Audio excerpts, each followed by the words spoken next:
Hello, my friends, and welcome. I must warn you that what I'm about to tell you may make your stomach churn and may give you a broken heart. So you have an opportunity right now, if you're very prone to these two things, to discontinue looking at this video. Now, if you didn't know better, based on all that is playing out in the media, you would think that Trump is the most evil, brutal, and cruel deporter of immigrants. But quite to the contrary, the numbers tells a very different story. The actual kings of deportations are, strangely enough, President Biden, Obama, and President Clinton. I know, you're thoroughly shocked how possibly these could be the kings of deportations. Well, I'll tell you how. The numbers are quite clear. Prior to President Biden being the boss of all bosses in deportations, Obama held the record. Actually, in Obama's tenure, he deported 3 million people. At that time, he was dubbed the deporter-in-chief and actually deported more people than the 3 presidents before him combined. Even the so-called racist George Bush did not even come close to his numbers, doing around 870,000. And then came President Clinton. He did an actual 2 million deportations, but that is actual removal of non-citizens. If you combine President Clinton's total of people who were turned back at the border, you have a whopping 12 million people. For that combined total, he actually holds the record of any president. Yes, sadly, I know it's your beloved savior, the savior of Black America, the savior of migrants, the savior of minorities globally. Yes, that very Clinton, Bill Clinton. And Obama, Obama, the savior of Black America, the savior of Black folks all over the world. Yes, that Obama actually held the record until President Biden came along. 3 million deportations. Now, when Biden came in, you thought, oh, Biden left the border open. So as much as he was letting in, guess what?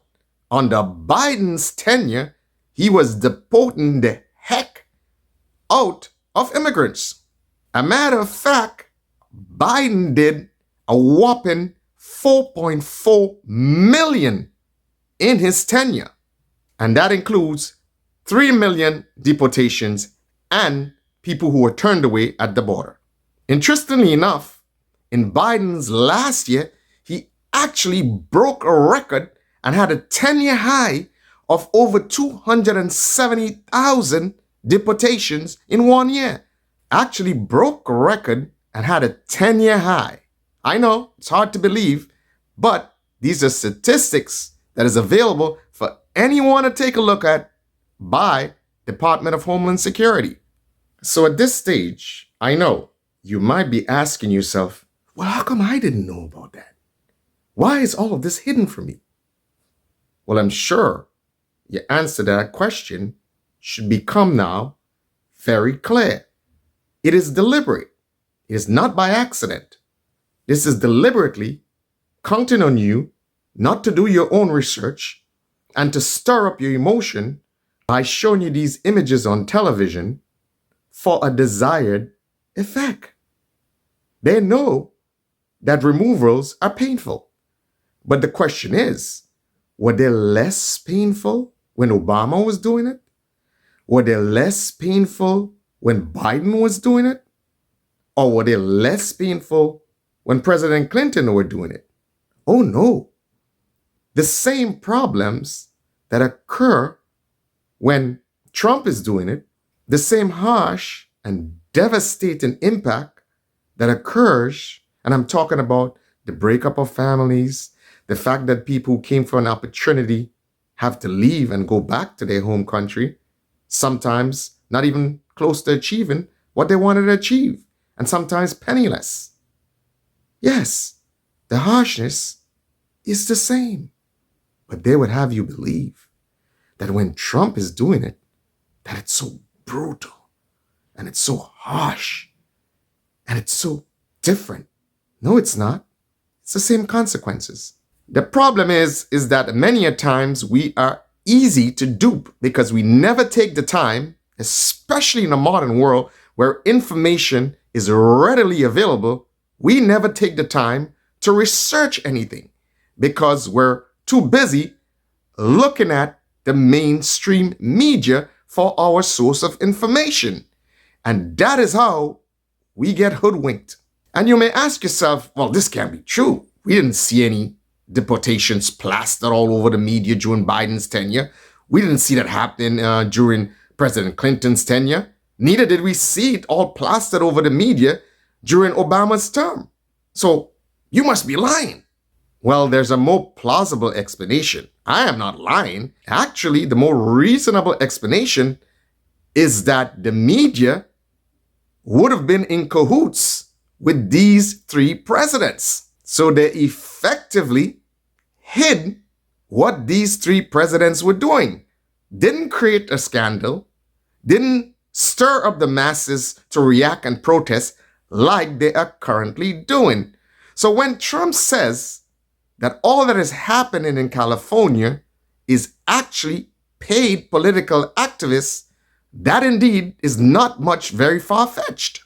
The more it plays out, it seems like a deliberate ploy to gain some sort of traction and momentum to relive or revive the whole George Floyd sabotage that took place during his presidency.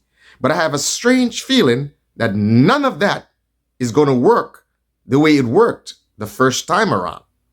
Sadly enough, I actually believe that the devious plot is to stir up emotion, cause people to protest, cause confrontation between protesters and law enforcement, and then unfortunately somebody gets hurt, and that would galvanize their cause and cause even more protests, and that is the grand strategy of these most devious, dangerous people. Many of the mass of American people are tired of carelessness, recklessness, and seeing their cities being burnt to the ground. So there's no appetite for that sort of chaos anymore.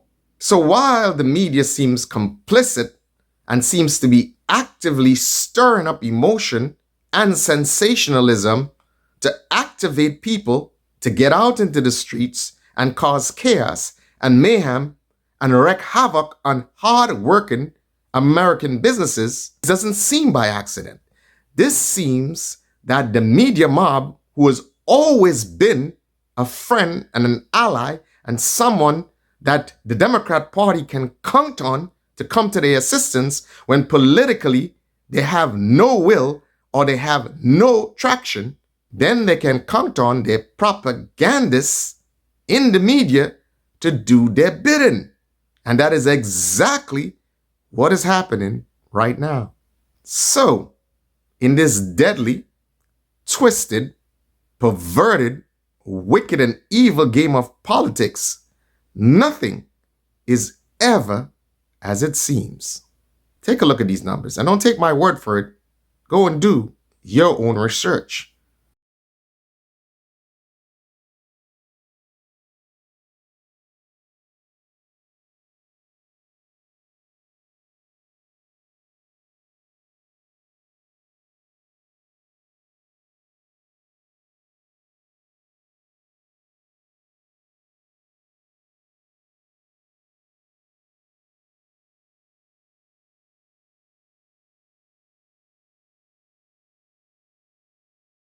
I'm sorry if you're probably heartbroken now, but I had to tell you the truth. So, your beloved savior, Obama, and President Bill Clinton aren't actually who you think they are. So the bottom line is this: what Trump is doing right now can't come even close to what was done by Obama, Biden, and President Clinton. The only difference is when these things were being done by the three kings of deportations, It was all neatly hidden away from you by a corrupted and devious media mob.